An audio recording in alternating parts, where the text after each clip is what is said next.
Oui, avant de donner le message de réconfort à toutes les familles éplorées au siège du diocèse à Kilwa, où présentement j'habite, je voudrais d'abord vous exprimer le sentiment qui m'habite. C'est que je suis très triste. Quelque chose de pareil soit arrivé à Kilwa. Je me trouvais à Kilwa le jeudi quand c'est arrivé. Et donc, on ne m'a pas raconté. J'ai expérimenté cela sur ma peau. Le matin, effectivement, le jeudi matin, autour de 6 heures du matin, j'ai entendu moi-même des rafales retentir. Ce n'était pas des simples coups de balle, eh bien, c'était même des fusils d'assaut. Nous nous sommes tous demandé ce qui était en train d'arriver à Kilwa. Eh bien, 1 heure après, on a commencé à avoir des informations, à recouper, mais en fin de compte, je suis arrivé à me faire une idée claire de ce qui se passait. Ce qu'il y a eu, effectivement, mort d'homme. Il y a eu de simples gens qui n'étaient pas armés, mais qui ont été froidement abattus par les agents de l'ordre. C'était les FARDC ainsi que la police nationale. Je vous dis que j'étais à Kilwa. On ne m'a pas raconté ça. Voilà pourquoi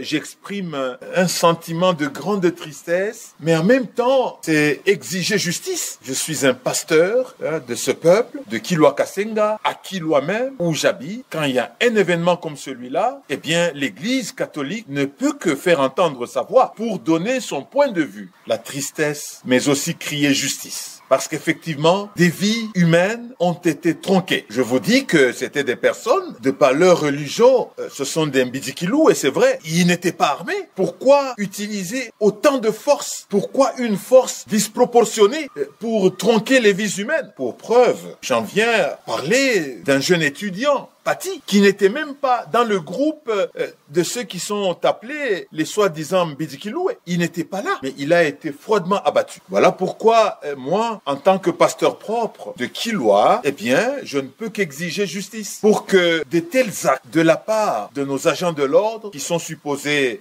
nous protéger, que ça n'arrive plus jamais. Et s'il y avait lieu vraiment de pouvoir recourir ou d'anéantir ces gens-là, mais les agents de l'ordre pouvaient utiliser une autre manière pour les décourager, mais directement déployer une telle force pour abattre une dizaine de personnes humaines sans aucune forme de procès. Ah non, l'Église ne peut pas se taire. Voilà pourquoi ça c'est une question très très sensible. J'en appelle justement au gouvernement de la République. Nous avons des lois, que la loi soit appliquée, que les commanditaires de ces actes ignobles puissent payer et que justice soit faite à toutes les familles qui ont été éplorées. Et je suis de cœur avec eux. Évidemment, en tant que pasteur, je prie et je continue à prier pour eux, pour le repos de leurs âmes, mais en même temps, je crie justice.